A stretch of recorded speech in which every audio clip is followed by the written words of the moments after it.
এই মুহূর্তে আমরা দেখছি শিল্পীর বাসভবন। এখানে শিল্পী বলতে আমরা আজ আসছি, কাকে চিনতে পারছেন? বাংলাদেশের উল্লেখযোগ্য একজন চিত্রশিল্পী। কি বলেন তো, কি হতে পারে এটা? আরও একটু কাছাকাছি বলি, আমরা এসছি নড়াইলে। নড়াইলের একজন বিখ্যাত চিত্রশিল্পী, তার নাম কি হতে পারে? ঠিক আছে, নামটা না হয় আমি নাই বললাম, আপনাদের জন্য রেখে দিলাম। শিল্পীর বাসভবন। তিনি সর্বশেষ 1994 সালের এখানেই মারা গেছেন। এখানেই মারা যান নেই, সেটা বিষয়টা হলো এমন যে উনি এখানে ছিলেন। অসুস্থ হওয়ার পরে যশোর CMS হসপিটালে নিয়ে যাওয়ার পরে ওনার অনেক শ্বাসকষ্ট ছিল তখন, তারপরে তিনি মারা যান। ঠিক শিল্পী এই বাসভবনে অবস্থান করতেন।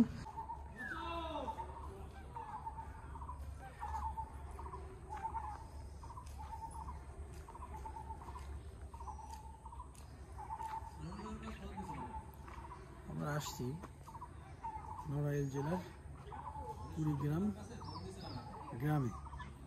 সেখানে আছেন শিল্পী SM সুলতানের সংগ্রহশালা। দেখুন, সকাল 10টা, বিকাল 4টা। এখন আসেন আমরা ভিতরে যাই, দেখি।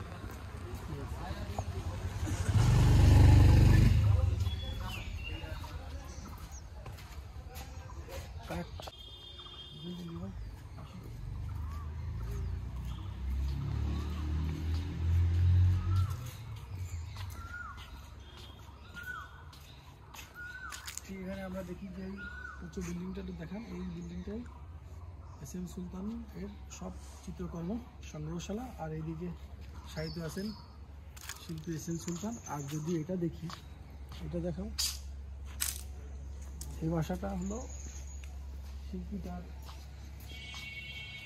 জীবনাবসানের আগ পর্যন্ত এই বাসভবনে কাটিয়েছেন। এই বাসভবনেই ছিলেন শেষ অবধি পর্যন্ত, যখন উনি প্রচুর শ্বাসকষ্টে ছিলেন।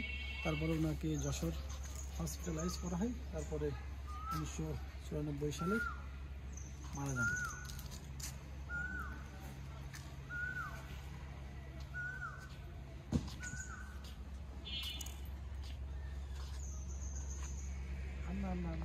এখানে দেখেন শিল্পী SM সুলতান এর চিত্রশালা।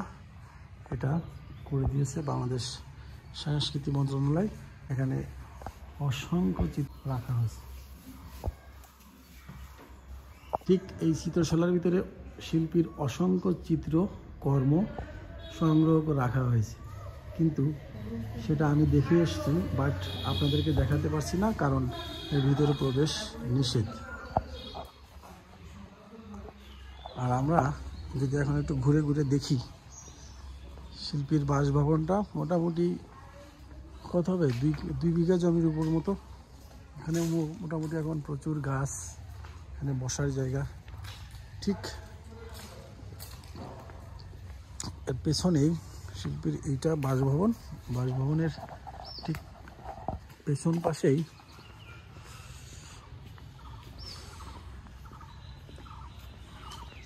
একটা বেদি আছে।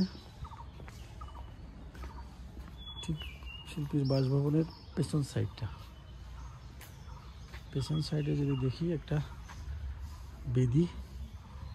এখানেই সাহিত্য আছেন শিল্পী SM সুলতান। ঠিক এপাশে তাকালে যে রাস্তাটা আমরা দেখি, রাস্তার ওপাশেই চিত্রা নদী। এই যে দেখেন, শিল্পীর চিত্রকর্ম তো এমনই হওয়া উচিত। আর এটাই সেই মেন রোড। এই মেন রোড দিয়ে আমরা আসছি। আমি যদি আবার ঘুরে দেখাই, গেটে একটা কাউন্টার আছে। কাউন্টারের টিকিট নিয়ে প্রবেশ করতে পারেন। টিকিটের মূল্য মাত্র 20 টাকা। ঠিক এদিক দিয়ে ওই সোজা পেছনের বিল্ডিংটাই হলো কর্মশালা বা চিত্র সংগ্রহশালা। আর এটাই শিল্পীর বাসভবন। আর এটাই এর পাশেই সাহিত্য আছেন শিল্পী SM সুলতান। বিকাল 4টা বাজে গেট বন্ধ, আর বেশি সময় নাই। আমাদের এখনই বের হতে হবে।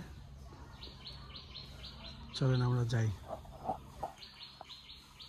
তাহলে দেখলাম শিল্পী এস.এম. সুলতানের বাসভবন।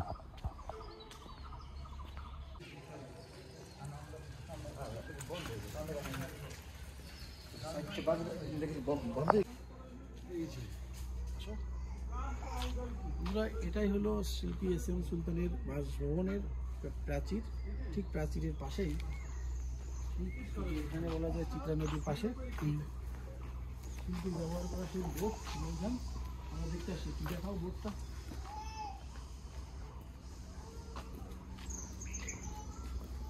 বোটটা নির্মিত হয়েছিল প্রায় 90 দশকের প্রারম্ভে, মানে শুরুর দিকে।